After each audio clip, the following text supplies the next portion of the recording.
L'Association des femmes magistrats du Sénégal, dans sa conquête de plus de pouvoir, a tenu une journée de sensibilisation à l'égalité des droits pour le maintien des filles à l'école et à la féminisation des professions juridiques. L'inspecteur de l'Académie de Ziguinchor est venu prendre part de cette activité. Nous avons l'honneur de recevoir ici aujourd'hui à Ziguinchor l'Association des femmes magistrates du Sénégal, venue donc pour sensibiliser les jeunes filles leaders, surtout sur les questions liées au droit à l'éducation, particulièrement les questions liées à l'équité et à l'égalité des chances dans l'éducation, mais également s'entretenir avec elles sur les professions juridiques. C'est une initiative que nous saluons, que nous avons accompagnée et soutenue, parce que tout simplement, c'est une préoccupation partagée. L'association, dans son plan d'action également, ambitionne vraiment de soutenir l'éducation des filles. L'éducation des filles pour un peu contribuer à la résorption des inégalités de chance entre garçons et filles qui persistent dans certaines localités. Pour le cas spécifique de Ziguinchor, nous avons un progrès réel, nous avons des acquis réels sur le plan de l'accès. Parce que du préscolaire au secondaire, l'indice de parité est en faveur des filles. Ça veut dire trivialement que les filles sont plus nombreuses que les garçons du préscolaire au secondaire. Mais cela ne doit pas masquer une réalité, celle du maintien. Parce que si nous interrogeons les taux d'achèvement, le taux d'achèvement baisse de l'élémentaire au secondaire, ce qui veut dire qu'il y a une forte déperdition scolaire. Déperdition certes plus importante chez les garçons, mais également très préoccupante au niveau des filles.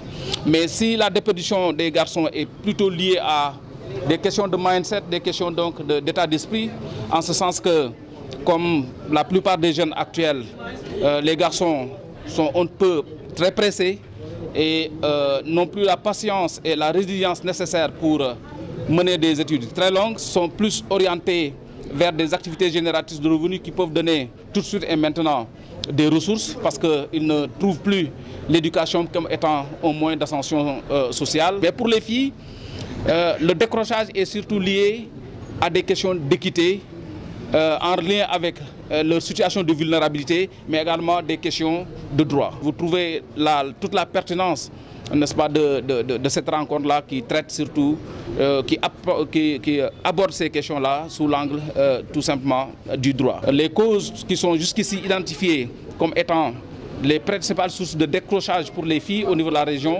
c'est d'abord la question des mariages précoces et des grossesses précoces. Deuxième élément cité, c'est la question des violences à l'école ou bien sur le chemin de l'école. Entre autres facteurs avancés, c'est la question des méthodes pédagogiques. Méthodes pédagogiques qui, dans la didactisation, souvent ne prennent pas en compte suffisamment, n'est-ce pas, la dimension genre. Et cela crée des disparités, de l'inéquité dans les enseignements apprentissages. Et dernier élément, c'est les questions liées aux infrastructures. Vous conviendrez avec moi donc que l'essentiel des facteurs qui entraînent le décrochage chez les filles sont d'ordre relève soit du droit ou de l'équité. Et c'est pourquoi c'est important qu'on adresse ces questions-là dans le fond pour pouvoir un peu les intégrer, surtout dans le plan d'action qui va accompagner la stratégie de prise en charge de ces questions genre au niveau du ministère de l'Éducation nationale. Chaque association se doit de fixer des objectifs pour atteindre un but précis. L'un des objectifs de notre association, c'est évidemment d'intéresser les jeunes filles au métier du droit. Pour nous, il nous paraît opportun de sillonner les régions du Sénégal. Nous avons commencé par Ziguinchor et de parler aux jeunes filles,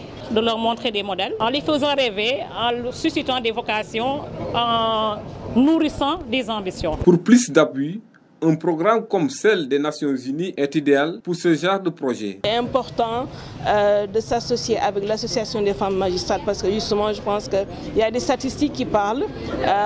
Madame Ndiaye, la présidente de la FMS, l'a évoqué tout à l'heure. Sur près de 500 et quelques magistrats, on a une centaine. Et donc ces gaps-là nous alertent et nous poussent donc à travailler davantage justement, à sensibiliser les filles.